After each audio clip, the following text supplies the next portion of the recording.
Good evening. I'm Dr. Gus Penix, President of the Nicholas County Board of Education, and I'd like to call this regularly scheduled October the 19th of 2020 meeting of the Nicholas County Board of Education. I'd like to call it to order at this time. Would you please rise and join the board in a moment of silent reflection? It gives us opportunity to reflect on those things for which we have to be thankful, but also to clear our hearts and minds for the business we're going to consider here tonight. So a moment of silent reflection, please.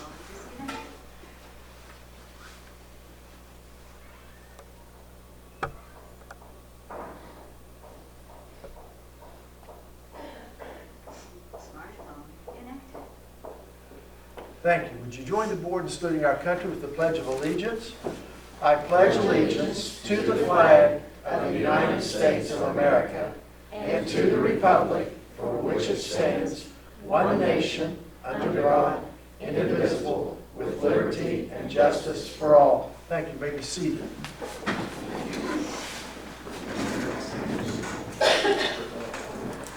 We're on item 3 of this evening's agenda, and board members, you received electronically the minutes for the meetings held on September the 21st, 28th, and October the 5th of this year. Are there any questions in regard to those minutes?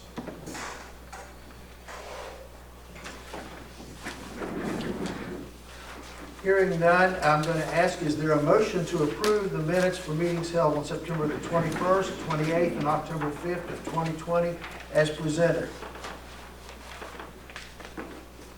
So moved. Mrs. Kaufman moves. Is there a second to the motion? Second.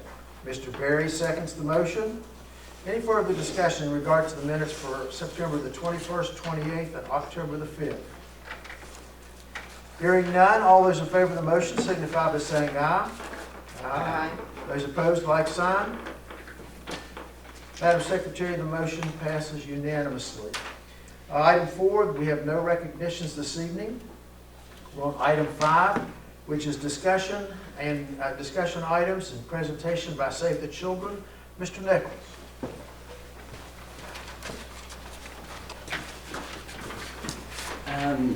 Yes, I just wanted to share with you our partnership with Save the Children. We intended last March to bring them in and bring the school personnel people that are working through them for you all to put a name and face together, but with the COVID it didn't happen. So I went ahead and I asked Catherine Miller to come this evening, and she is the Executive Director for Save the Children in West Virginia. And I wanted to share with you the partnership that we have with them and all the things that we have accomplished and gotten for our students because of them and this partnership.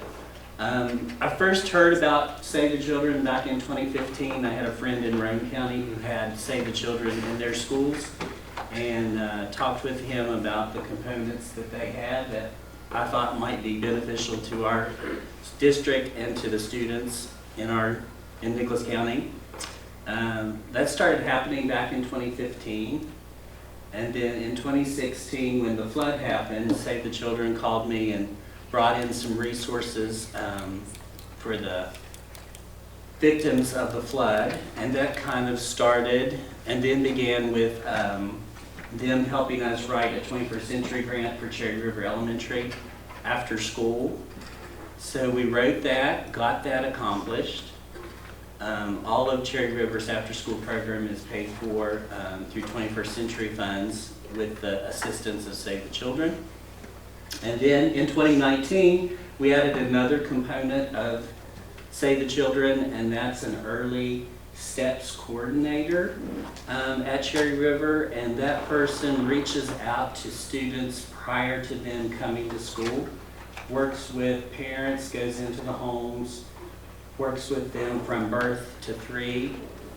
They bring those students into the school before they even come to school to get those kids acquainted with school and how school works. And she works with families to bring all kinds of resources to them. They have a large literacy component where this person teaches parents how to read to their kids and provide literacy school. And then also last year, we brought another component that Save the Children offers, and that's a reading literacy coordinator.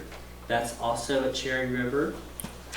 and also a reading tutor. So last year, Save the Children helped us get 3 new positions at Cherry River, and they take care of the salaries for that coordinator, for the reading coordinator, for the early steps coordinator, and the tutor,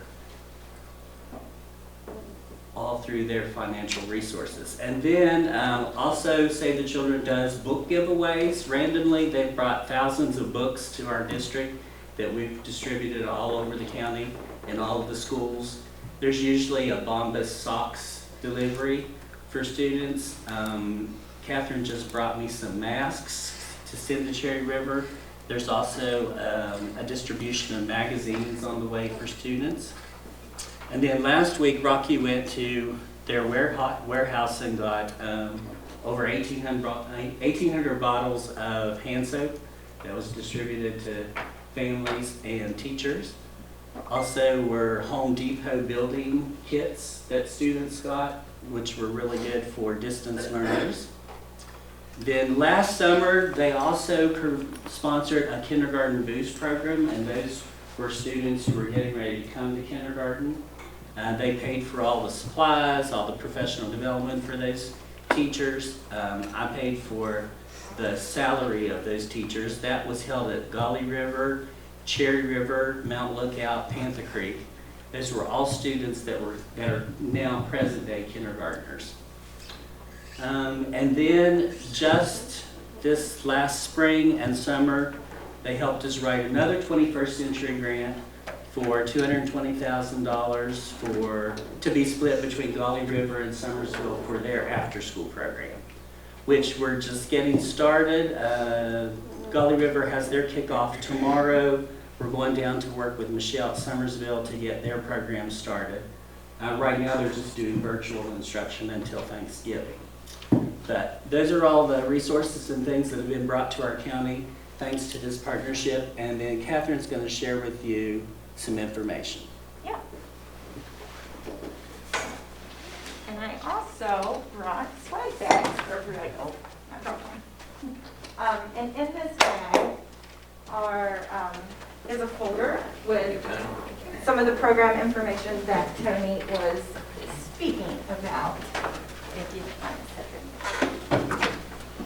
There you go. You're welcome. Oh, you Tony, can you said Cherry River, Summersville Elementary, and Golden River, right?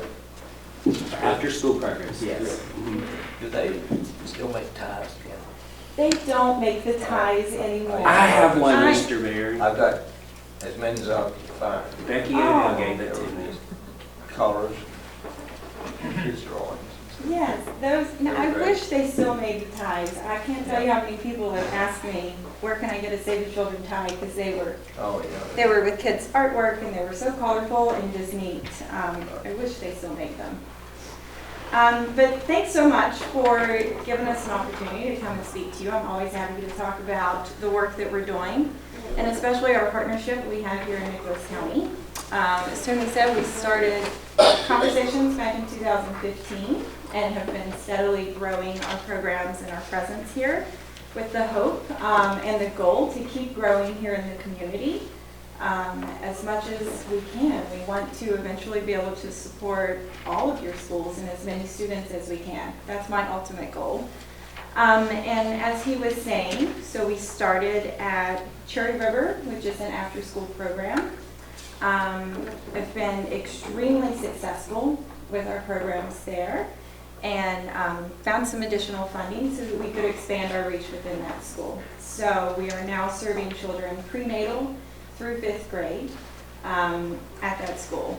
And so this past spring, when we wrote an additional 21st Century grant, we are now serving, our enrollment goals are to serve an additional 70 kids at Summersville Elementary after school and an additional 70 kids at Golly River after school. And my goal is to keep working on funding so that we can build our full continuum of programs at those schools as well. So we can add in early steps and the in-school literacy pieces as well. When we partner with schools, that's our overarching goal, is to reach as many children in as many different capacities as we can. And we know from working in rural communities that oftentimes our families are isolated. They maybe don't have the best relationships with schools sometimes. And so we know that starting while mom is pregnant and getting in that home is key. So my hope is once we get these after-school programs going at Gauley River and Summersville, that here in the next year or two, we can also add in those early childhood programs at those schools. Some of the success that we have had across some of our other partners is we are seeing families who maybe didn't graduate high school, or the child is living with other family members and not their biological parents, but those families are coming into the school. They're being connected with their teachers while either the mother is still pregnant with the child, or before they start kindergarten. So that relationship is started. We know that they're more likely to have a better school success when we're connecting with them early. We're educating parents on how to support their child's development, how to understand child development and what to expect, and also helping them use resources that they have in their home, how they can use what they have without having to have the financial resources to go and buy fancy toys. So we know that's not what it's all about. So we're educating them on what they can do to support that. And then carry that over into the school day, where we have our in-school programming at Cherry River. We have a program coordinator and a tutor that are targeting those kids that don't qualify for, say, Title I services, but are not on grade level. Oftentimes they are still 2 grade levels behind. And that's where our coordinators come in. They work with the classroom teachers, develop schedules so that they can pull those children into small groups to do targeted reading intervention with them from kindergarten through 5th grade. And that's every day, all week long. And then those same kids, we're trying to encourage them to also attend after school. So we know that after school is that additional boost that these kids need outside of the regular day instruction time. So we're very, very pleased with the results that we're getting here. I've included a couple just small results within the packet. So last year in West Virginia, through all of our programs that we have in the state, 70% of our regularly attending children, and these are the kids that are not reading on grade level, are often 1 to 2 grade levels behind, achieve significant improvement in their reading skills. And at Cherry River, and these, let me preface by saying these are the 2018-19 school year results. We're still finalizing last year's results. But at Cherry River, 90% of those kids in our programs showed significant improvement in their reading scores, which is fabulous. You can't get much better than that. That's pretty incredible. And also in our 0 to 3 kids in that early steps to school success program, we have 100% of those kids are scoring at grade level throughout the state. And that's especially huge because these are kids that we know are showing a lot of risk factors within their home. And so to have that early start and that support, they're going to be more ready when they come to school at kindergarten.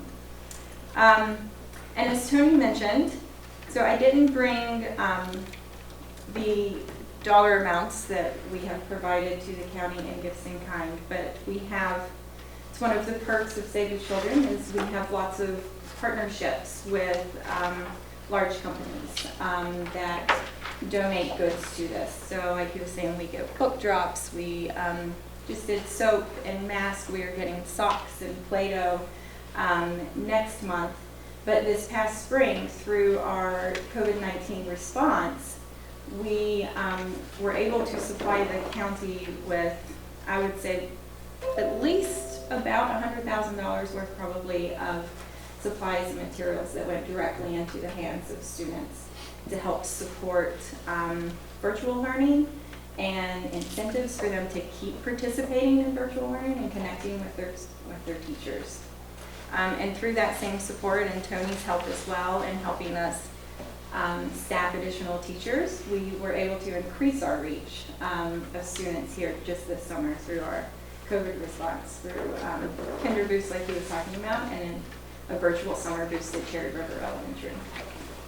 So we're doing really well here in the county. I hope to keep expanding. And please let me know any questions you have. How do you identify those children that are pre-kindergarten? So there's no one way that we use. So we hire, when we are working in those programs, we hire locally through the community. And so oftentimes those people in the community have connections with others that know families that would be a good fit for the program. Or we connect them with the classroom teacher who knows a child that's maybe got 2 or 3 siblings at home and they need some support. So we do recruitment out in the community locally in whatever way fits, and because each community is different. Oftentimes, once a program is established, it's word of mouth that works best. They hear about it and they say, hey, I have a friend who has participated in this. I want to do it too. And that's how we find those families. Well, I certainly want to thank you for what you've done for Nicholas County Schools and for these children. I mean, they're going to benefit in the long run, and they're ready to go to school, and then you're also providing those helps that they need either while they're in school or through an after-school program. But greatly appreciate that. And hopefully we expand it further. And because we have 3 of the 3 components at Cherry River, we're expecting a visit from Jennifer Garner any day. Is that all afternoon program, after-school programs? Are these all after-school programs? So we have an after school at Cherry River, and the programs that are starting right now at Golly River and Summersville are after school. But also at Cherry River, we have that early childhood program and the in-school, which is during the school hours program as well. And how long is that after school? It's 2.5 hours. 2.5 hours? Mm-hmm. Okay. Does that work in conjunction with your 21st century program after school? So you provide snack and enrichment as well as Yes. backup help from math and reading? Yes, within the programs, all of the literacy components are listed out in detail on what they all provide in your packet. So there's reading blocks for K and 1 students and a separate reading block for those developing readers in grades 2 through 5. There's a math rotation, there's a STEM rotation, there's also a healthy nutrition and exercise rotation, as well as various enrichment activities throughout and the meal. Is there a cap of 70? I notice you have 70 in each of these groups, 71, 70, 70. Are you capping it at 70 or? That's our target. Our target enrollment is 70. We can go over that, and we're more than happy to do that. When we do, then we have to rework staffing structures and maybe hire additional staff, which is always a good thing as well, to employ some additional people. Because there's ratios that you have to maintain for teacher-child. How did you choose Nicholas County? Well, we go where we're needed and where we're wanted. We developed partnerships, like we were able to meet Tony several years ago, and Tony expressed that there was a real need here in the county, and they were interested in additional support. And then in 2016, when the floods happened, there's a branch of Save the Children that we respond to natural disasters as well. So we started working here in the county then, supporting families, providing essential items, and helping as best as we could in that way. And our partnership just grew. We said, what else can we do? And that's how they started writing the 21st century application then. And from there, our partnership's just getting stronger and continuing to grow more. We have 1 more year of the after-school program at Cherry River, so when we rewrite that grant, hopefully my intention is to rewrite that grant for Cherry River and also include Panther Creek. And do we provide transportation so that any child is able to participate? Yeah, in normal times. It's not normal right now, everything's virtual. We're going to do virtual until Thanksgiving, and hopefully we're going to go face-to-face on December 1. That's our goal. Are you planning on expanding like to Birch River and Zila, like some of those? Well, yeah, we'll probably at some point try and do a grant for a combination of the smaller schools. When you write the grant, they really want to see that there's a big impact and we're affecting a lot of kids. So your chances of getting a grant for just Birch River are not good. I mean, I was just thinking about the smaller schools. I know that there's a lot of poverty in their schools. Yeah. And we tried one year to do Summersville and Zila together, but we didn't Last get year. approved. Right there on, it says, on average, children we serve face a shockingly high average risk factor, 5.4. Now, that's what you, Mr. Penix, similar to what he asked you, how do you select? So, and that is what we are seeing throughout our state and the families that we serve, not just here in Nicholas County. We know that each county and each community has higher and lower risk factors. But as a state average, where our programs are, the families that we are working with in the early childhood program, plus the school age, but especially the early childhood is one of those areas where we look at risk factors that families are facing. And how we calculate that is based upon if there's drug and alcohol abuse in the home, or if the child isn't living with their biological parents, unemployment, poverty levels in the home, All things those like that. figure into risk. All of those figure into it. So Tony contacted you. In 2015, how did that work? Anna, Oh, at that time, yes. At that time, we had a different state director. Her name was Anna Hardway, and I think he spoke to her first. And that's what he's working on to get us in the top 10. This is one of his it certainly helps. plans. The after-school program. Yeah, it sounds like a really good program. I've always been a fan of Save the Children. Well, and then when we are able to get back to some normalcy, I would love to invite you out to see programming occurring in person when we are able to do that. We love having visitors. Kids love showing off what they're learning and doing too. So when we are able to, I would love to get something set up like that if you would be interested in. And Cherry River's summer program appeared in several of the national Save the Children magazines. It did. Really gotten some good Well, attention. and if a child does not learn to read by the end of the 3rd grade, they're going to have problems all through. Yes, and that is our goal. So our main priorities are kindergarten readiness. So that's where our early steps to school success program comes in to support children, get them kindergarten ready by the time they enter school. Our second priority is 3rd grade reading and math proficiency, because like you said, if they are not reading on grade level or proficient in reading and math by 3rd grade, it is a real uphill battle for them. And our third, which I haven't talked about tonight, is social emotional resiliency. So we have social emotional programming as well. It's called Journey to Hope. And we've done a good bit of that here in the county as well, where we train counselors, any mental health staff in the district or in the community as well, other teachers, social workers on how to implement this with their kids. It's fun group work where we pair up kids that we know are demonstrating not so good coping skills and pair them up with kids that we think, are demonstrating pretty good coping skills. So they're learning from each other. So it's not teacher driven. It's facilitated by the kids, and they're fun activities where they are playing cooperative games but learning about what fear means. How does your body process stress?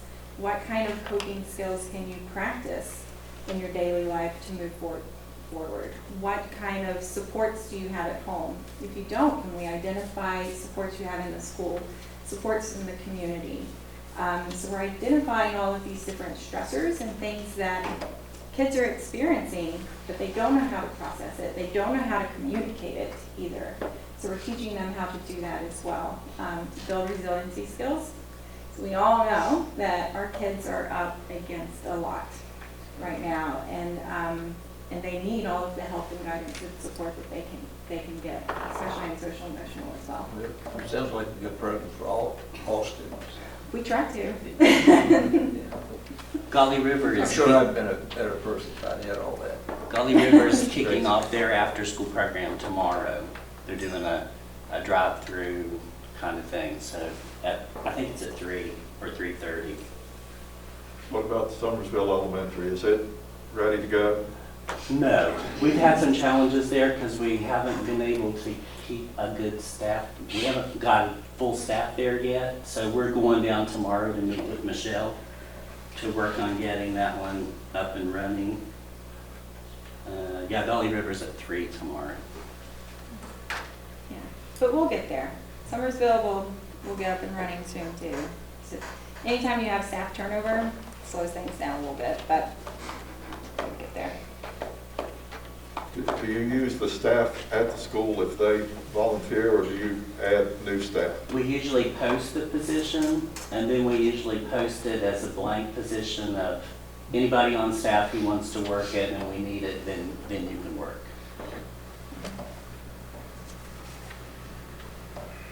There's usually 2 to 4 math people, 2 to 4 literacy, a healthy choice person, and usually a couple enrichment people to do STEM or music or art. And one overarching program coordinator Yeah. that helps oversee everything. They're in charge of the data that we collect from them, because there's lots and lots of data that goes with all of this as well. And once we get our 19-20 school year data finalized, gladly provide that to you as well, so you can get a glimpse at everything awesome that was happening at Cherry River last year. Well, thank you for all that you do. It's Oh. very appreciated. Thank you. Thank you. And thanks for having us again. Thank you very much.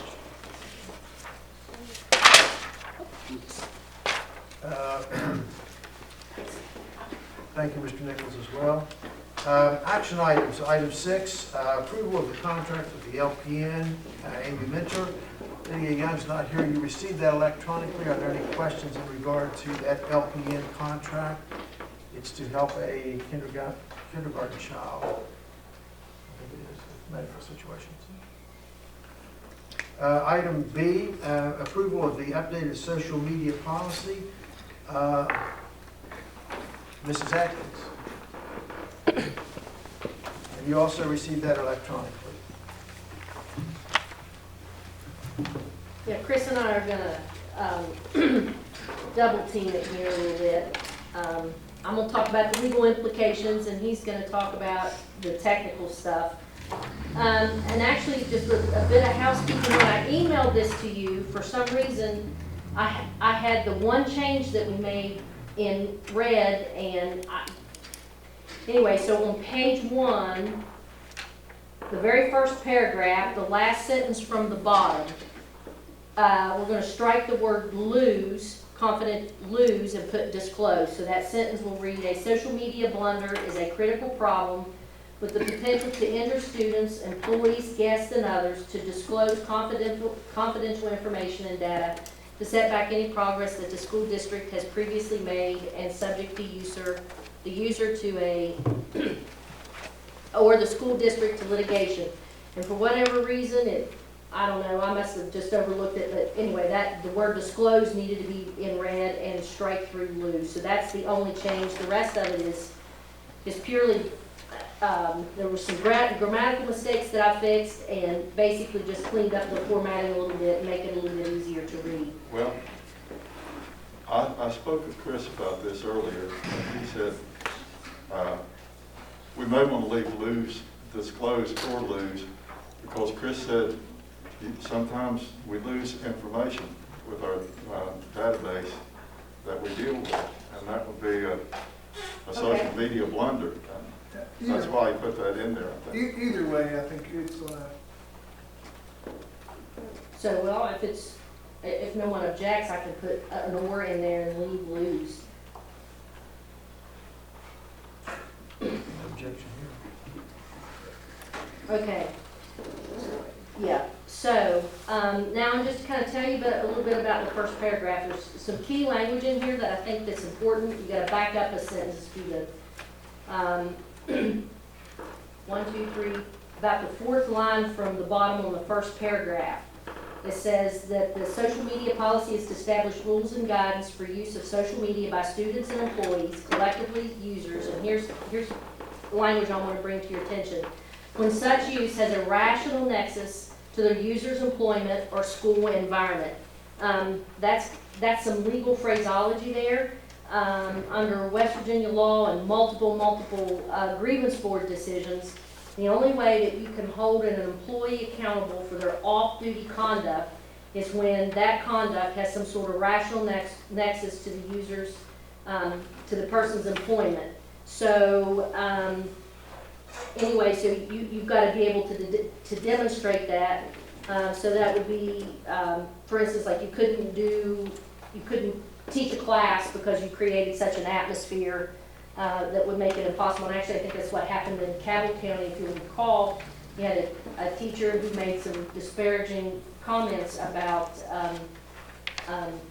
Arabs, and this teacher taught a history class and was terminated.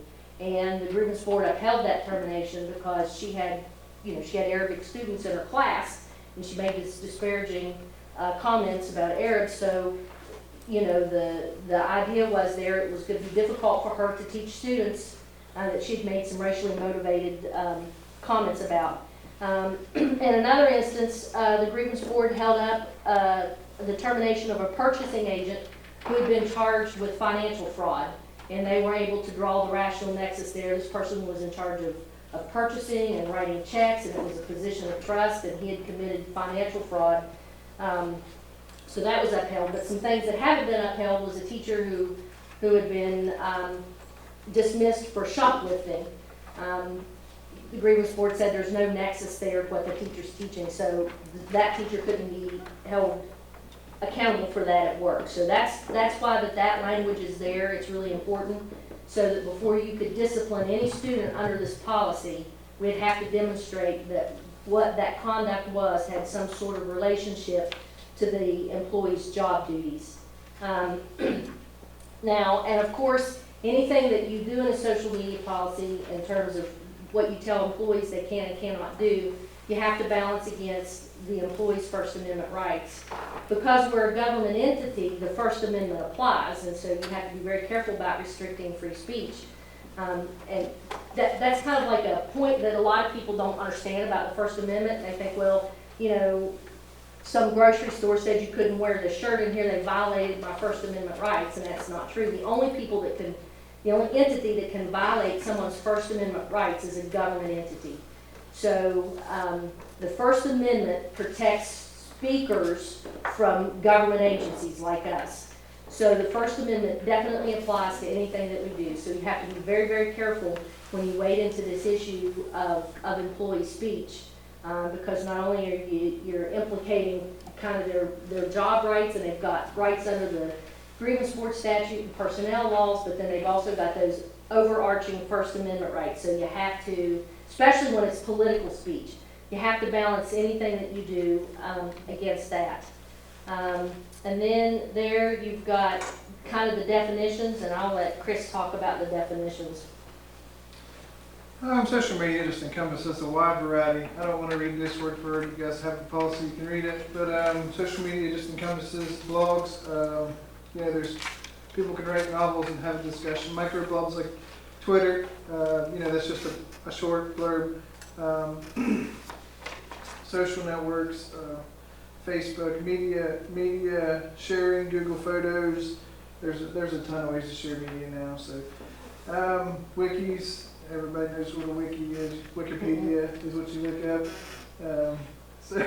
They may or may not be accurate. So virtual worlds, and this is where kids live.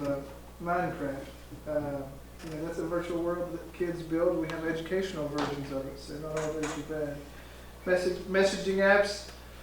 There is unlimited messaging apps out there. Of course, Facebook Messenger, and you can message on on Twitter. It's also, I consider it a messaging app because it's microblog, but you can also message. TikTok, you can message in TikTok. So there's a lot of messaging apps out there. So basically, social media includes communication, collaborative sharing, and reaching students, employees, and guests for educational purposes. That's what we encourage. We do use a lot of these for great educational purposes. We use Teams. That's it. Social media. That's the way we talk. That's the way we have meetings. That's the way we share files. Teams falls under a lot of these areas. So we have to. That's why it's part of this policy is the right way and the wrong way to communicate, and that's part of this policy as well. Always, whenever I'm in front of teachers and people, I say it's never a good idea to message a student one-on-one, and so we have correct evidence for it.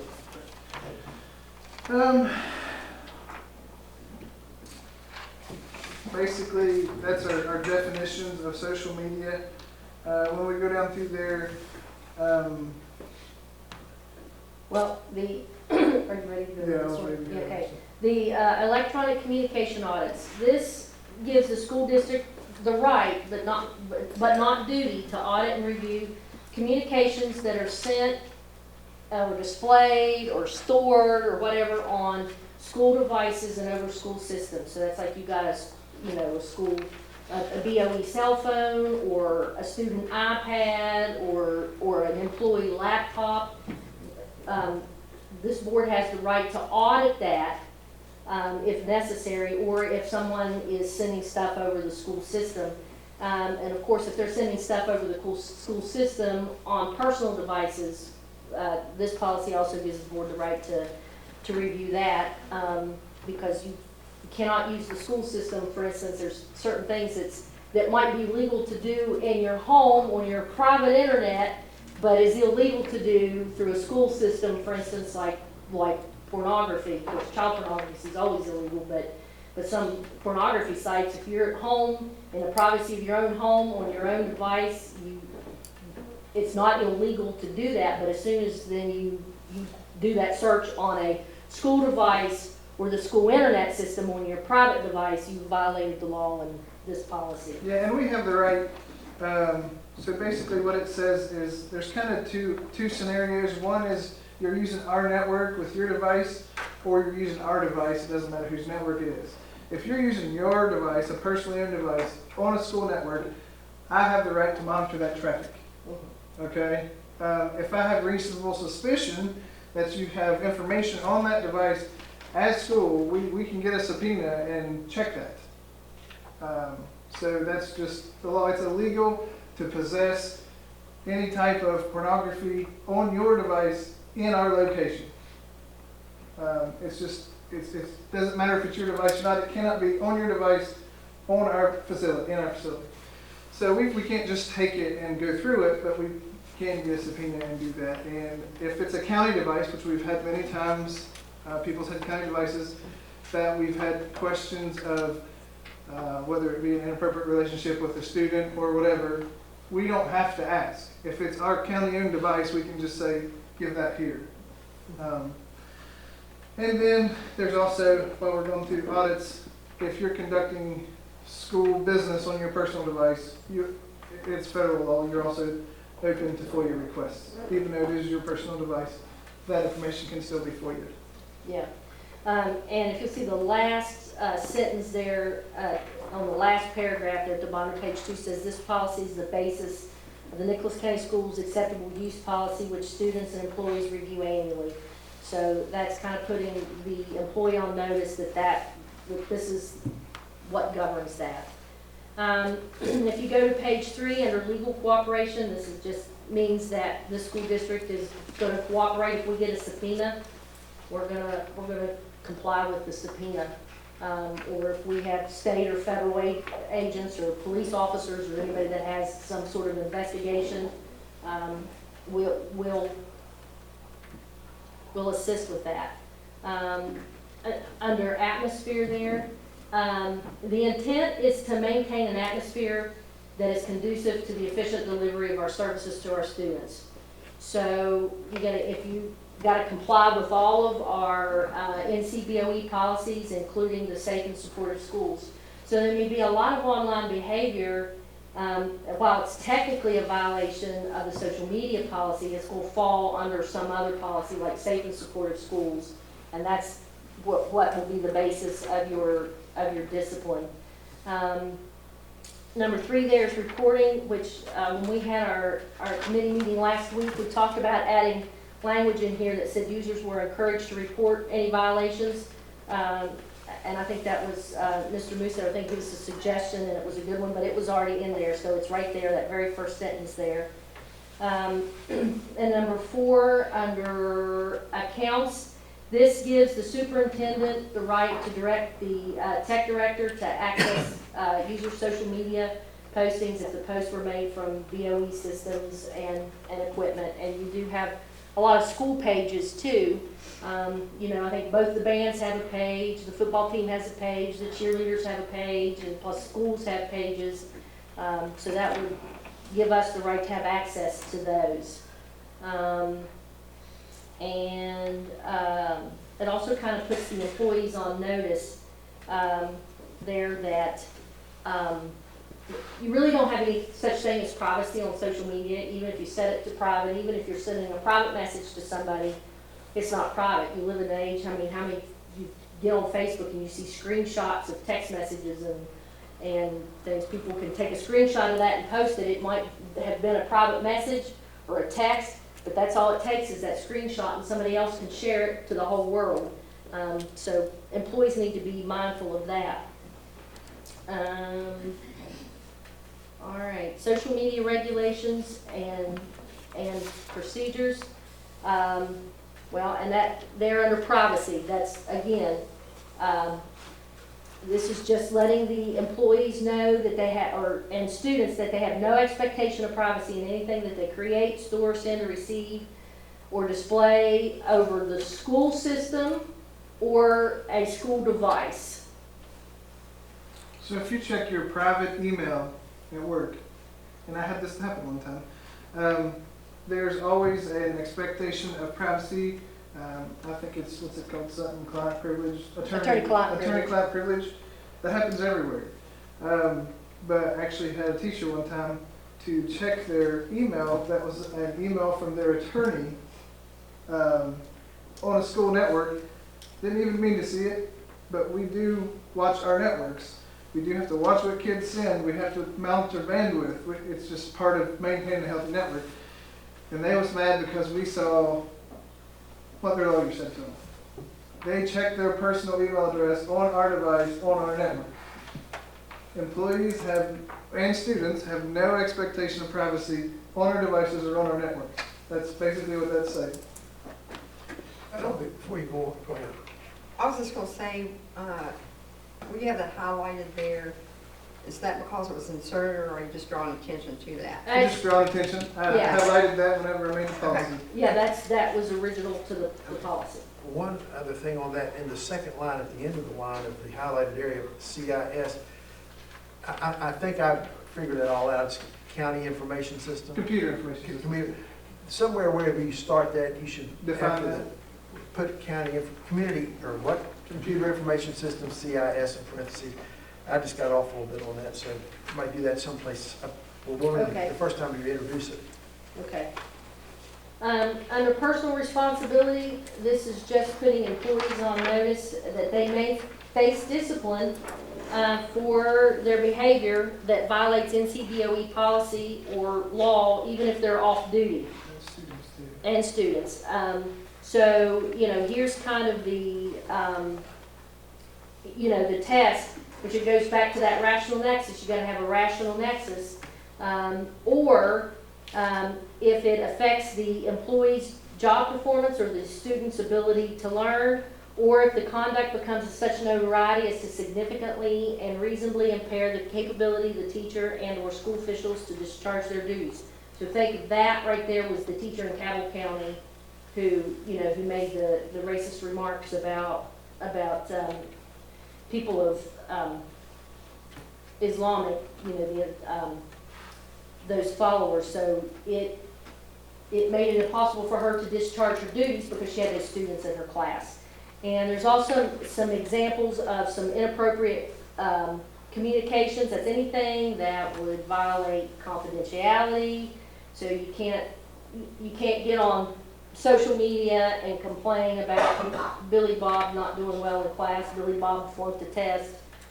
Can't do that, can't talk about, especially like in this day of COVID, I couldn't get on social media and say this employee tested positive for COVID and name that employee. That's why we're so very careful. You notice in our social media posts when we announce that there's a COVID positive, we're very careful to phrase that in such a way so that we don't identify a student or employee because that's their HIPAA right. And sometimes it's innocent. It's not always harsh. It would be a very traumatic day for a teacher if one of their students went into a diabetic coma. And if they got on Facebook and said, "Oh my gosh, one of my favorite students went to a diabetic coma today." Please pray for her. Yeah, please pray for her. You don't have to say a name to release information. Like it's personally identifiable information. If there's only one known diabetic student in that class, you just gave them up. If we would say the caveman talking at the board meeting, That would be Tony. It's pretty personally identifiable. You know what I mean?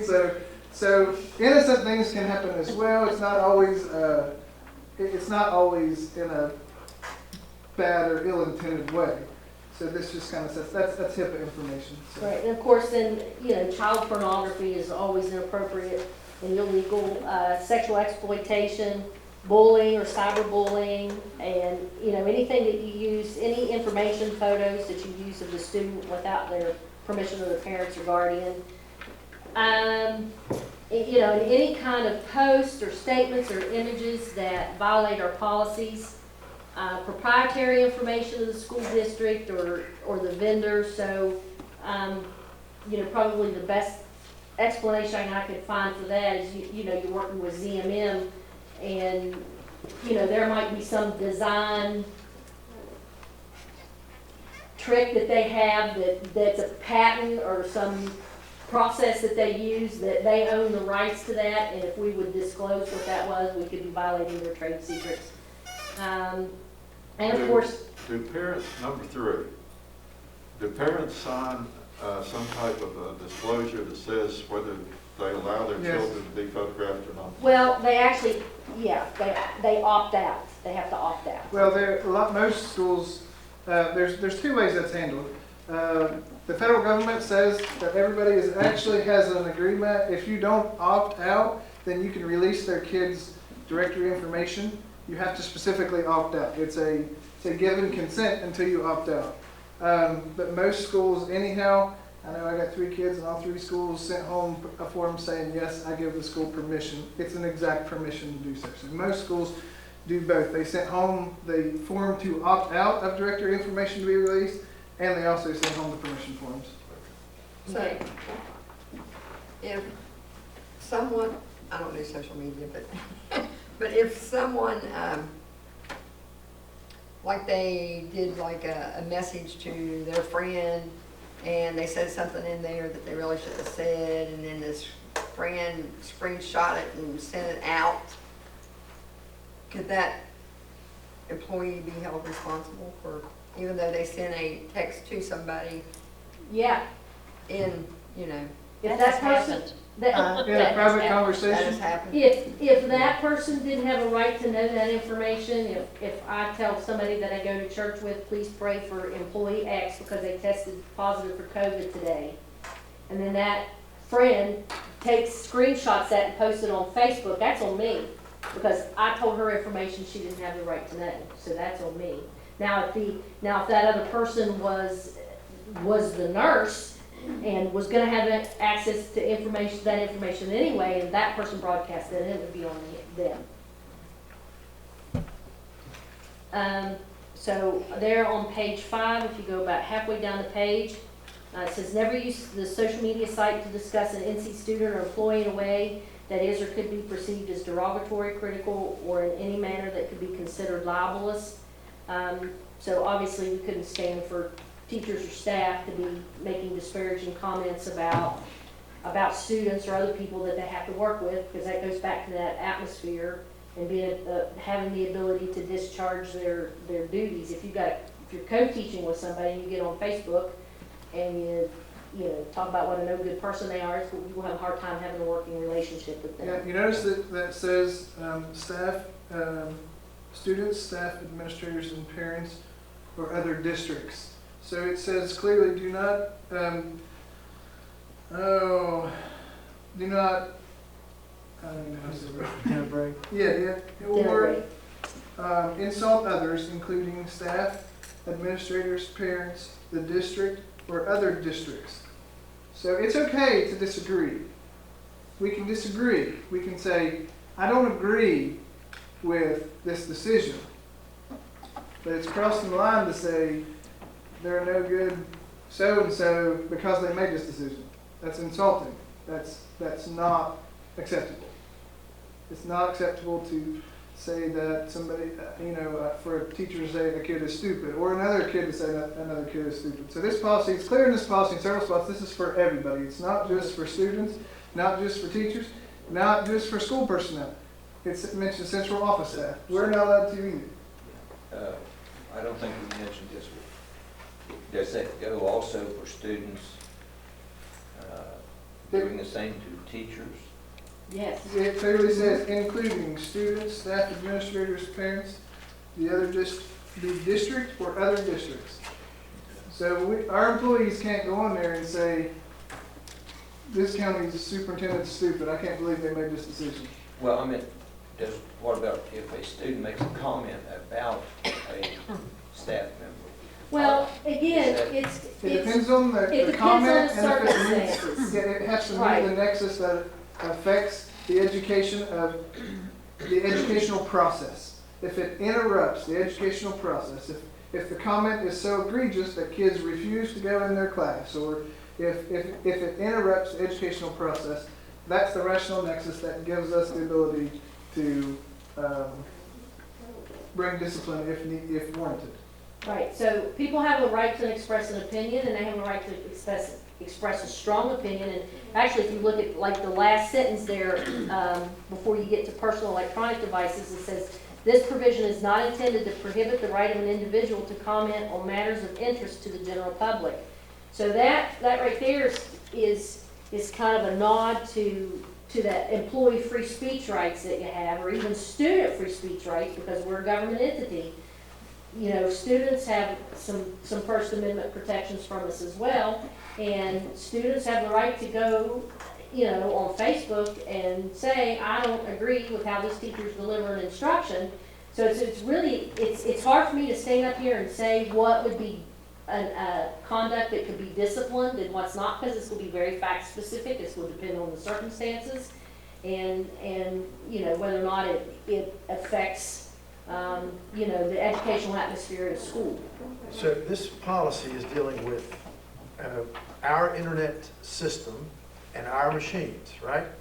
And social media accounts. And Social media accounts on your own private machine Yes. at home. Yes. So if a person gets on there and says, I take that as shall not denigrate or insult others, including whatever, if somebody get on there and say, I think everybody that voted for Joe Blow is crazy. Well, that would And be, then- because there you're dealing with a political issue. They've got more leeway with those matters of public concern than you do with, I just don't like him and. So you're kind of, think of libelous. It's not something that you could sue me for. It's not something that is ever going to keep me from getting a job. It's not anything that's going to keep me from getting into college. It's not, if you called a teacher a child molester, that may very well interrupt the educational process. And if that got around, that may keep them from getting hired. That may keep them, so that person is libelous. They harmed that person. So that's kind of the things you're looking for. Are you harming their reputation? So that's just a broad, if you vote for this guy, you're crazy. That's broad. That's not it. But now, if you said, this person, they did this, and it's non-factual, and they can prove that they're libelous, that it harmed them in some way, then yes, we can do something about that. Okay, thank you. So if a student started a rumor about an employee or teacher, they could be liable for that. They could be liable, and they could face discipline, or they may not. It would really depend a lot on the facts. Right. The detail. Right, yeah. So, there, at the bottom of page 7, the personal electronic devices, so, which we've said this, you cannot use your personal device in an unreasonable manner, at work. I mean, I think, this day and age where everybody's walking around with a smartphone, I mean, all of our employees are gonna occasionally text somebody or check a Facebook message, but the key word there is unreasonable. So if somebody's using their own, scrolling Facebook so much that they're not doing their job. If you're a PE teacher, you clearly can't sit and watch Facebook while your kids are running across the room. Right. And then if you turn there on page 6 under group status, again, that's just letting employees and students know that you can have a communication that you think is private, but somebody can screenshot that and they can share it. I mean, the biggest example I think of this was early on in the COVID. The first person in the county tested positive for COVID posted in her church Facebook group, and somebody screenshotted that, and then boom, the whole county knew who the person was that had COVID. So that person thought they had an expectation of privacy, but then some other person just took it and shared it everywhere. So people have to be mindful that can happen. So you just cannot expect, even if you think it's private, even if you're talking to a friend, you can't assume that everything that you say in a text message or in an email even, or on social media is going to remain private, because it's with the click of a button, somebody's got a screenshot of it and it can be shared widely very quickly. And again, there under district affiliation, that just gives the superintendent right to control pages that are official pages of the school district, like I think most of the schools have a page. Every school, if the name of your page is Mountain Evo Elementary, we do have the right to control that because that is us. However, fan pages, that's all theirs. If you had Grizz Nation is an example of that. or the Lumberjack fan club or whatever, just because it says Lumberjack doesn't mean that we don't have a trademark on that word. We have no control over that. So those groups can do and say whatever they want. If they cross a line that's untrue or whatever, then we can report them just like you can anybody else. But we have no say in that. What we have a say in is what goes on our pages, like this County High School page. If you're going to use our school specifically and represent the Board of Education in a page, and that is all of our entities below it. If you are any school related, then we can control that. So then on the last page there, under consequences, that lets people know what could happen to them if they violate this policy. And then of course under compliance is just a statement that we're not going to take any action that would violate state or federal law. So. Really, from the original policy that we received we put out to talk about a couple of weeks back, there's very few changes. Actually, the only change, other than stylistic changes, is there on page 1, and that's to disclose or lose confidential information.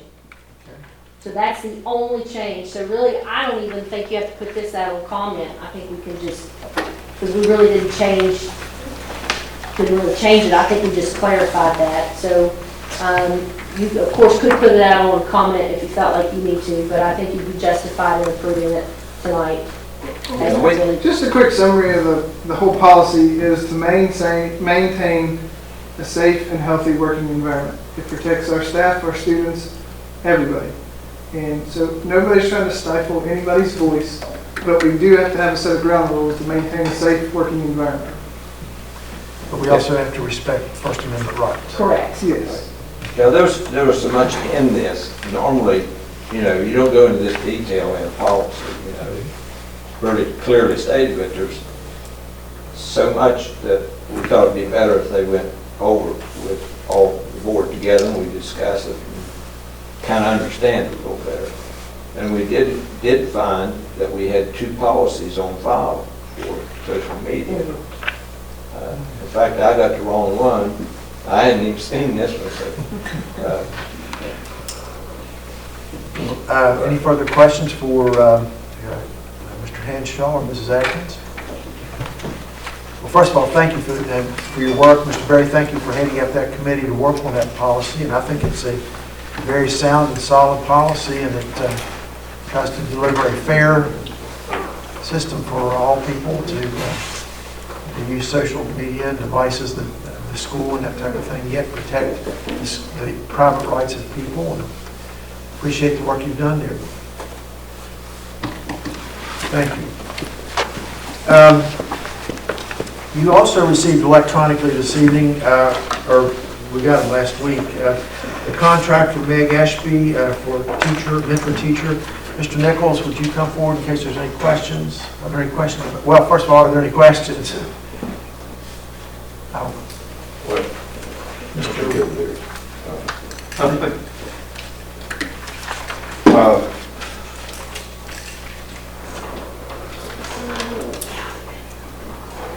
Let me get on the right page. Go ahead, Tony. I'll catch up here. But just if you have any questions. You might talk about the contract, just what it's about. You may answer my question. Okay. We have, I think, 8 new teachers in the school. In order for them to get renewed, they have to have gone through some kind of mentoring program. All of the others that we're handling them in-house with Sarah Lee. Susan Barrett is already working with Cherry River, and they have 3 new teachers there, so she's going to be working with them. And then we have this Kara Dorsey, who's a high school English teacher, and that's Meg's wheelhouse, so I asked her if she'd be willing to work with her this year, so she could get off to a good start. And this is state mandated, we have to provide mentors, and then funds. Yeah, they have to go through a mentoring program. And it's reimbursed by the state, isn't it? Teacher leader induction Okay. pot of money. Okay. Yeah. Can you tell us something about this person's credentials, degrees, or Meg, experience? she was an English teacher at Nichols County High School, was there forever. I had her as a teacher when I was in school. She's Sure, been they're there all- for a long time. You had her too? Just an excellent, excellent teacher. yeah, I think I worked with Meg for 25 years. And we taught other places before that. This won't be in any way an evaluation No, and go into their No. folder or, no. okay. They have to go through, in order for them to renew, they have to complete a beginning teacher internship. So all teachers have to do this. So we've got some sort of system for every brand new teacher that comes in. So they're issued their initial teaching certificate, and then before they can renew it, they have to complete this internship. So it's a benefit to our teachers. And usually Sarah and I meet with the new teachers through a mentoring program. We bring them here to do a monthly meeting with them, but with everything that's going on, we just didn't want to do it face-to-face. So I've got people out going to the school to work with them. And it used to be the principal would assign a teacher in the school. Yeah, to work with. when we had a lot of new teachers, yes, sometimes mentors were assigned at the school level. Any further? Meg would be a very good person for a new teacher's work. Yeah, when I told Kara that I was considering that, she was very excited because she had her as a teacher as well. And she said one of the reasons she became a teacher was because of Mrs. Ashby. Quality person. Is that all beginning teachers? I'm sorry, did I interrupt somebody? No, I said she's a quality teacher, go ahead. Oh, I Is that all first-year teachers only, or is that? All first-year teachers have to go through a mentoring program, yeah. Okay, thank you. That's new. Yeah. Any further questions for Mr. Nichols in regard to the contract with Meg Ashby? Hearing none, is there a motion to approve action items A, B, and C as presented this evening? So moved. Mr. Amick moves. Is there a second to the motion? Second. Mr. Berry seconds. Any further discussion in regard to action items A, B, or C? Hearing none, all those in favor of the motion signify by saying aye. Aye. Those opposed to the motion, signify, same motion, same, do the same thing. Hearing none, Madam Secretary, the motion passes unanimously. Consent items, we are following our new agenda format, and underneath that we have finance. You received electronically payment of current invoices, contracts, and surplus inventory. Mr. Hess, are there any questions for Mr. Hess in regard to payment of current invoices? Let's see.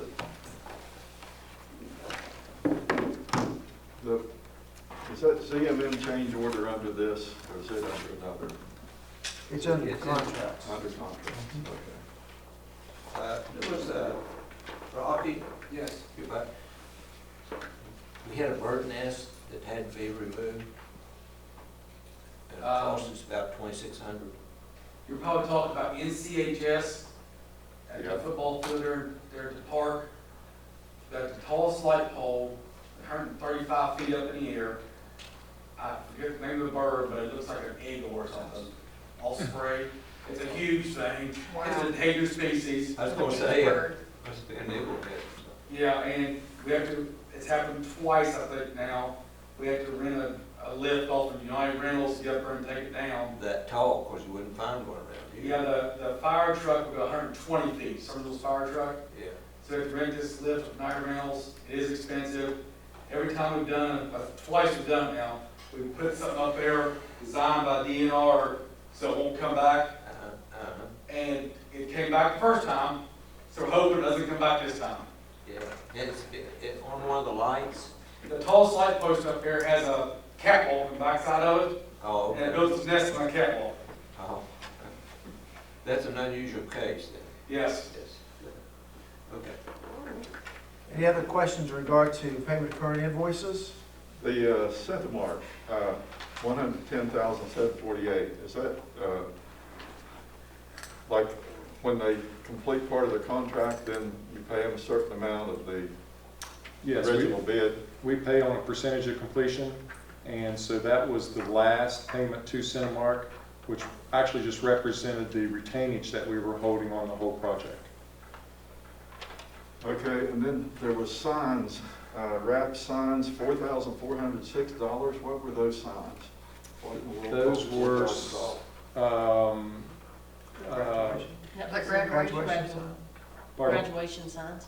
Well, it was probably the, Probably I think we had some signs in the building. The safety But- signs. Safety, yeah. that's probably all the 6-foot social distancing signs. We put signs in the hallways saying, stay on certain sides of the hallways. Oh. There's signs on the walls 6 feet apart, in the lunchrooms. There's a lot of signs. seems like that was broken down into a couple of different categories, couple $1,000s each, but they both may have been represented safety signs. But it was for the entire county. In all the schools? Yes. All right. Yes. Any other questions in regard to payment of current invoices? Hearing none, Mr. Henshaw, if you would come up and with Mr. Hess, talk about the Apple contract, if you would, please. And is that reflected in payment of current invoices for the $236,000? I think I saw one there. Well, this was a change order for some Apple. It's no increase in any fees that we're paying to Apple. It was simply just providing additional training. And actually, this was Tony that worked that out with Apple. It was a couple weeks ago, remember? Dr. Teacher signed off on it. And it's supposed to be on the last meeting agenda, but we missed it. And It's probably part of what we purchased with the original Apple purchase of a year. I think it's what, 18 days? It's It just, says Yes, that's what it is, yeah. yeah, this is, we purchased, when you purchased the one-to-one iPads, we did the same thing as we did last year and purchased, I believe it was 18 days of training from an Apple representative in our facilities. So they just make us sign a one-year contract for that. It's already been paid for months and months ago, but we finally just signed up the contract. Does that cover all of But our? actually, that hasn't been paid for yet, I apologize. This isn't paid for until it's completed. So this is just that contract. Okay. And does Is this this an cover? exchange to convert face-to-face trainings to virtual? The virtual training? trainings, yes. Yeah. Oh, okay. Because we purchased face-to-face on-site trainings. And that's not possible at this point in time. So it wasn't a dollar change at all in the contract, just the type of services rendered. So is this training going to be for all professionals? Yeah, it's already started. I know elementaries and secondaries already been trained in. Teachers trained. They're usually on Wednesdays. Yes. Okay. All It's right. gonna be on Wednesday? Usually on Wednesdays. What about? Like last week, secondary teachers worked with Gordon, and then this Wednesday, elementary's gonna be working with them.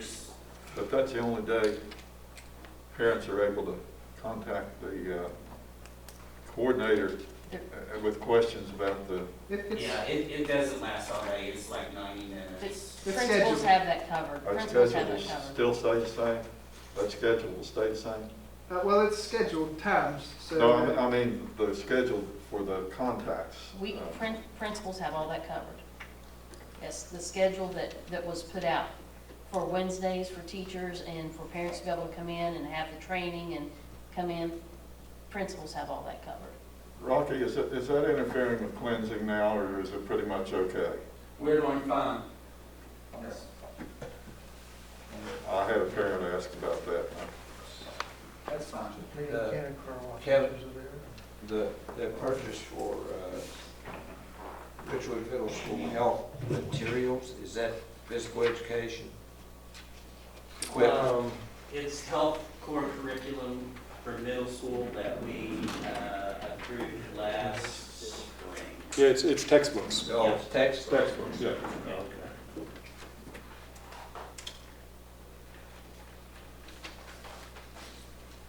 Okay, any other questions in regard, the ZMM contract, would you care to discuss that? Well, it's actually not a ZMM contract. It is ZMM's our architect, and there was a change order with the Cinemark roofing project, and it was actually a change order to deduct from their contract price of $5,935. And so it was a reduction of gas line that wasn't needed at Zila Elementary. And so just through the processes of getting that roof replaced, it was determined that the original estimate quoted price and linear feet of gas line wasn't necessary. So it was a deduction of $5,900. That's good. Which place? Zila Elementary. What does that have to do with Nicholas County roof replacement project? I don't understand what. Well, the roof project included 3 roofs. We put a new roof on Panther Creek, a partial roof on Nicholas County High School, and then a re-roof of Zila. Oh, okay, gotcha. Any further questions for Mr. Hess in regard to payment of current invoices, contracts, or surplus inventory? On power bill, I'm supposing that's for multiple schools. More than likely, yes. Yeah, 31,000. Oh, yes. Okay. Yes. Yeah, I don't know. That was multiple schools. I don't know if Roy's been through that, but you get these big bills every once in a while, and we can't imagine paying that much for one area, but what they do is they group a whole bunch of schools together, just under one name. Well, you have like 20 spaces to put a description in, so you can't list every school. So a lot of times we'll put multiple schools or the primary school that it affects. NCHS got this one. Just one question. I noticed several bills there on food services. Are we sending meals home for the Wednesday that kids are not in school? And we're not doing anything with distance learners, are we? Yes, distance learners come in and they Pick up pick the up. 5 days? Yes. Okay, so Mr. Providing those, okay. Any other questions for Mr. Hess in regard to finance matters? Hearing none, Mr. Hess, thank you. Is there a motion to approve consent item A as presented this evening? So moved. Mr. Amick moves. Is there a second to the motion? Second. Mrs. Kaufman seconds. Any further discussion in regard to consent item A? All those in favor signify by saying aye. Well, I'm sorry. what, we didn't discuss number 3, surplus property. Oh, well, Do we have to do that before? I asked if there had any questions in regard to those 3 items. Oh, Surplus okay. property is just a listing of properties that schools have identified as surplus property that goes into the properties to be sold at surplus. Exactly, and that was a variety of old computer equipment from Valley River Elementary.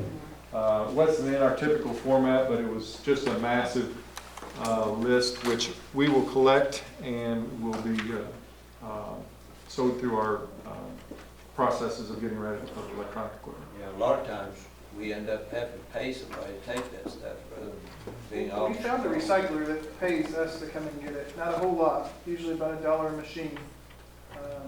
But we, if we can, we do that. Yeah, you're exactly right. When we had it at our typical auction, we have them loaded by the pallet. And just if there wasn't a market for it locally, and often we had to take that to the landfill. So this has worked out great. It recycles and continues the use of that equipment. So, That's why it's such an extensive list.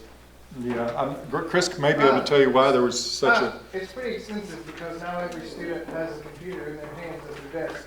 So a lot of, several schools are trying to get rid of their computer lab. They don't have a need for it. They need space. So let's empty this computer lab out. All the students have an iPad. So we're going to see more and more surplus technology start coming out of the schools because of your one-to-one implementation. We had mobile computer labs. We had carts. So you're going to start seeing this a little bit more and more. generally, most every time you present finance, we do have surplus property on there. here recently, yes. But these have replaced a lot of those. Yes. Things that are- Yeah. Yeah. Okay, we have a motion on the floor to approve consent item A. Mr. Amick made the motion, Mrs. Kaufman second. Any further discussion? All those in favor of the motion signify by saying aye. Aye. Those opposed, like sign. Madam Secretary, the motion passes unanimously. Personnel, Mrs. Adkins, Madam Superintendent, board members, is there a need for an executive session to discuss personnel matters? No. Okay. Personnel list? Yes, you have before you the updated personnel agenda, and I will read over it. Members of the public have been provided with an updated copy. Under professional, the hiring committee at Richwood Middle School was going to meet this afternoon, and they just weren't going to have a recommendation to me in time for the board meeting this evening, but they hope to have someone for the next meeting, so we're going to remove that from the list. Also under professional, Marcy Bragg, employee in the position of literacy program coordinator at Cherry River Elementary School, effective upon hire of her replacement. She's the current 5th grade teacher there, and that's one of those Save the Children positions right there. Under service, Joni Prather, employee in the position of halftime cook 1 at Nicholas County High School, effective October 20th, 2020. Angela Knight, employee in the position of custodian 3 at Nicholas County Career and Technical Center, effective October 20th, 2020. Kathy Johnson, employee in the position of custodian 3 at Nicholas County High School, effective October 26, 2020. Kendall Stearns, employee in the position of halftime cook 1 at Cherry River Elementary School, effective October 20th, 2020. Giselle Frame, employee in the position of one-on-one transportation instruction aide, autism mentor for a student currently enrolled at Zila Elementary School, effective October 20th, 2020. Deanna Sweeney apply in the position of Transportation Instruction Aide 4 at Summersville Middle School, effective October 20th, 2020. Juan Stearns employed in the position of Substitute Bus Operator for Nicholas County Schools, effective October 20th, 2020. Barry Mullins employed in the position of Halftime Bus Operator for Bus 97, effective October 20th, 2020. On page 2, under Professional Extracurricular, Matt Kaiser, Elisa Gilkson employed in the position of COVID Recovery After School Social Workers, effective upon the direction of the Special Education Director. Laura Young, employee in the position of the Title I After School Site Coordinator for Cherry River Elementary School, effective October 20th, 2020. Hillary Odell to employ in the position of Assistant Cheer Coach at Richwood Middle School. Under consent, Cindy Allen resigns her position as teacher with Nicholas County Schools, effective December 21st, 2020, due to retirement. Permission to post and hire the following after-school bus drivers to be paid for with federal funds: one for Cherry River, one for Golly River, one for Summersville Elementary. Permission to post and hire the following after-school cooks to be paid for with federal funds: one for Cherry River, one for Golly River, one for Summersville Elementary. And then you also have on the back page, Is that with the Save the Children program? Is that what Tony, are these after school, is that Save the Children that we have permission to post and hire for tonight? Is that The ones Save? that are a lot of them? Yeah, No. School bus and after-school cooks. The school bus hours and the cooks are for after-school programs, yes. The after-school tutors, if you remember, we did have part-time interventionists who worked 17 half hours a week, providing instruction for kids in small groups. But since we're not allowed to have people moving in and out of schools, I'm going to use the funding for those interventionists to pay for tutors, and those will be teachers on staff who want to work extra couple hours in the evening tutoring kids who need some help In those 3 schools? in all the schools. He was talking about the 3 schools, that was the Save the the Children. cooks, the bus drivers and the cooks for the 3, for Cherry River, Golly River, and Summersville Elementary. Yeah. That's, You haven't gotten to the other yet. yeah, but I added these. So they were just wondering what program that, all those came out of. I mean, it's federal funds, but is it Title I or Save the Yeah. Children? Title I? Federal, not one time. Yeah, well, I don't know if I'm out of line here or not, but permission to post and hire the following after-school tutors to be paid with federal funds, right above there. All but these 3 schools are included there, but that's why they're not included there. Yes, And we want to make sure that yeah, everybody knows that they're not being left out. yeah. I already called the principals and said that we were doing it, and I was not doing it at their school because I didn't want it to interfere with their already after-school program. Melissa, they're on consent. The second one there. Is that name spelled correctly? Oh, that's Jessica Heights. Okay. Jessica Heights resigns her position. Yeah. And then on the last page, there was an addition to the leave request. I won't read that out loud, it's in red on your copy. So there was an addition to the leave request. Has the press received a copy of this? Yes.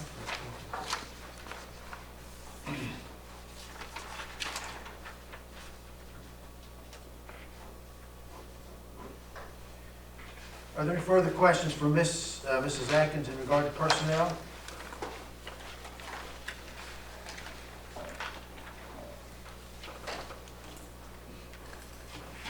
If not, is there a motion to approve the personnel agenda as presented this evening? Make that motion. Mr. Berry moves. Is there a second to the motion? Second. Mr. Amick seconds. Any further discussion in regard to the personnel agenda? Hearing none, all those in favor of the motion signify by saying aye. Aye. Those opposed, like sign. Madam Secretary, the motion passes unanimously. Madam Superintendent, Any updates for the school system, for the Board of Education this evening? The only update I have is, each of you received a packet from the engineer doing the floodplain review permit application for Richwood.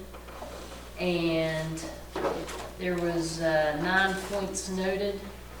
I've been on the phone with our contractors and they, as well as state officials, and apparently there's been some misinterpretation by someone, and I'm hoping that this issue gets resolved fairly quickly, because my goal is to try to get our kids into schools. Amen. Any questions for the superintendent? Who's responsible for the resolution of that, the contractors or us, the board, or you, or? The contractor, I'm working with the contractor, so I've worked with the SBA today. There's been calls made to the state floodplain director. There's been, from my understanding, the Richwood floodplain manager did not contact this board, but immediately went to outside sources, stating that there was an issue with the floodplain permit, and from what I'm being told is that the floodplain manager is reviewing proposed floodplain regions or floodplain lines that have not been approved yet, and our floodplain permit was based on what has with our current floodplain maps. So to make a long story short, either the floodplain manager of Richwood will realize the error, or the state will have to step in and make a decision. Well, on September the 2nd, Mike Evans was sent a email regarding floodplain permit. On September the 11th, he was again sent one and said they hadn't received that. On September the 25th, there was another communication regarding the floodplain permit application. On September 25th, Mike Evans said he would submit that on Monday. So he has been notified. In March, there was applications made to the city, and they didn't respond. In August, there was also applications made to the city, and they didn't respond. Well, now, So- was that the building application or the? They did floodplain permits. As far as the building permits, the school system is not, by case law, not required to do building permits. Madam Superintendent, are you in possession of what he's talking about? I have no idea what he's talking about. He's not talked to me about it, and the Oh. city hasn't reached out to me. The only thing I can tell you is I received this today, and I know that I've been in communication, and in March, again, Terradon submitted to the city, and again in August. So I have no idea what Mr. Moose is.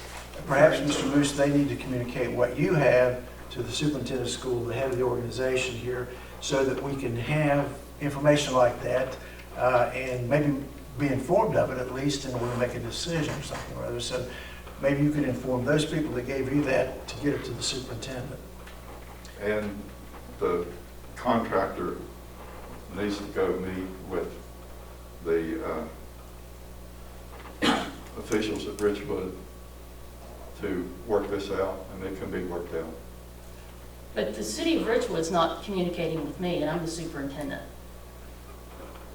No, they're communicating directly with the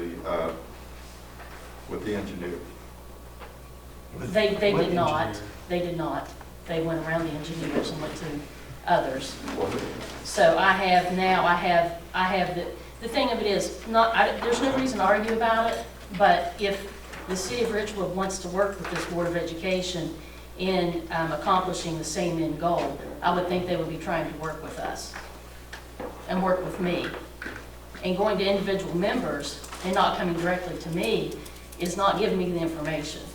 So I have spent hours on the phone trying to get all this worked out and to discover what the situations are. So as far as what I was being told with the information being delivered to them in March, then in August, then again in September, and Terradon was the initial organization that made application, and I've been told that this is most unusual what has happened because Terradon is the one who always does the applications. So again, I'm really disappointed with the actions that have taken place because in good faith, I'm trying to move forward and get our kids in schools. No, I think if they want a school up there, they need to work with the board. That's the bottom line. Well, they've not We tried to can't- work with We've already me. spent enough time, been delayed. We need to get on with it. I think further, the bottom line is this. People have indicated in campaigns and various other places that they want these kids in schools. We've been in pods now for 4 complete years. We're starting a 5th year with children in pods that were built to last only 4 years. And they're going to be in there another 3 to 4 years. They need to get busy and get focused on getting kids in schools. That's where we are, and we're trying to get that done. So I think we just need to move along and have those people to communicate with the superintendent as they should be doing. She's the CEO of the organization, and we can get these issues worked out, I think, that where there might be any issues or problems that are valid. So, anything else? Well, there are permits required in every municipality under city ordinances, and they have to comply with those. And it's a simple process if they will just do it. Well, we'll get this figured out, I guarantee you that. So this engineering firm is the city of Richwood's engineering firm, is that what you're saying? Yes, and from what I've been told is when the applications are made, that it is customary to begin work because the goal was to try to move earth as quickly as we can. You know, it frustrates me because on one hand, I hear people saying, oh, we want our kids in schools, we want our kids in schools. And on the other hand, I feel like I'm facing barriers. And if people wanted to have the same goal, they would be communicating with me. And that's not been happening. And that's very frustrating to me. And I've spent hours on this. And as far as the, from what I'm being told is that everything was done properly and that for whatever reason, people are dragging their feet and they're throwing up barriers. That's what I'm being told. So it'll all come out in the end, and I'll be happy to share it with everyone. Well, that's not happening. Well, I believe it is. I don't.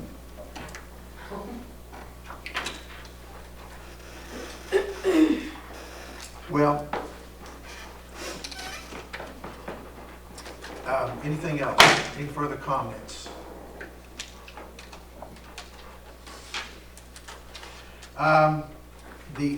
Madam Secretary, are there any delegations? Oh, wait a minute. Let me see. We're on to reports. Item 10. Sorry about that. Update on the pay policy. We met last week, and we have another scheduled meeting this week to continue work on the pay policy.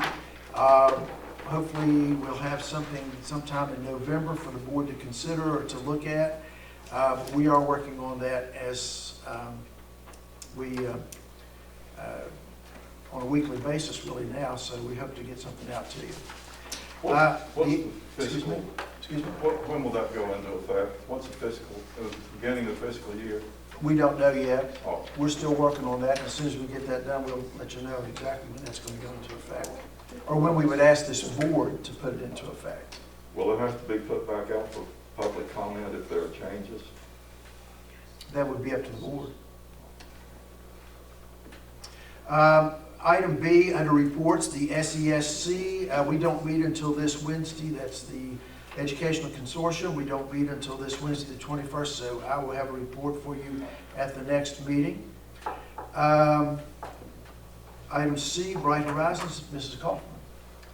We're having our first meeting back since COVID started, Thursday evening, so I should know something after then. You'll have, next board meeting, you'll have a report. Mrs. Gregory, you submitted a report to us. You want to mention anything about that, the attendance report? Well, today was the last day of the second month, and I just printed those out real quick before the board meeting. I think we have a question. How are we doing this with COVID? I mean, Well, I'm assuming when school was shut down because of a case, that attendance kind of is not counted right. when we get back in school. I mean, and the ones who are not able to be in school because they're being quarantined, that's not counted against Yeah, we have two attendance. special codes that are put in for that.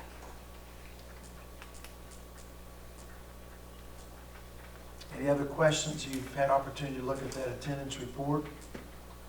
Second month, 2021, how was that arrived? In Weavis, there's a report that I have to go in and type in each school and then the district and the month, the days, the 20 days. I think it was 9/22 to today is the 20 days of the second month. Of 21? But it says 2021.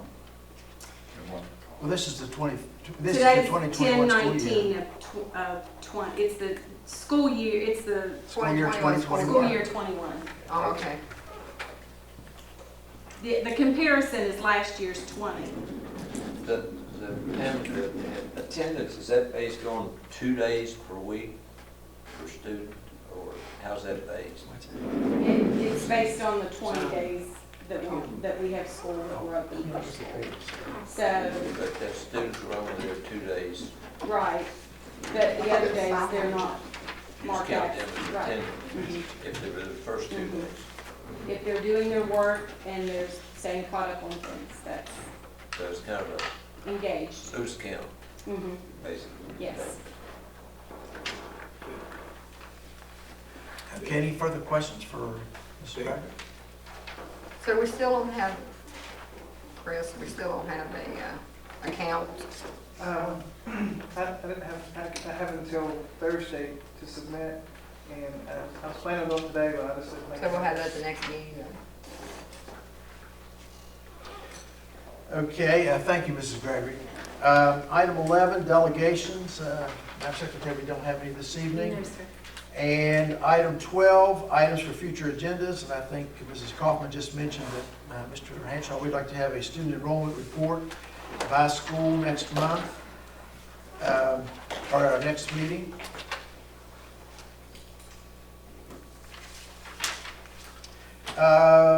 Future meetings. Regular meeting Monday, November the 2nd, 2020 at 5 p.m. here at the board office.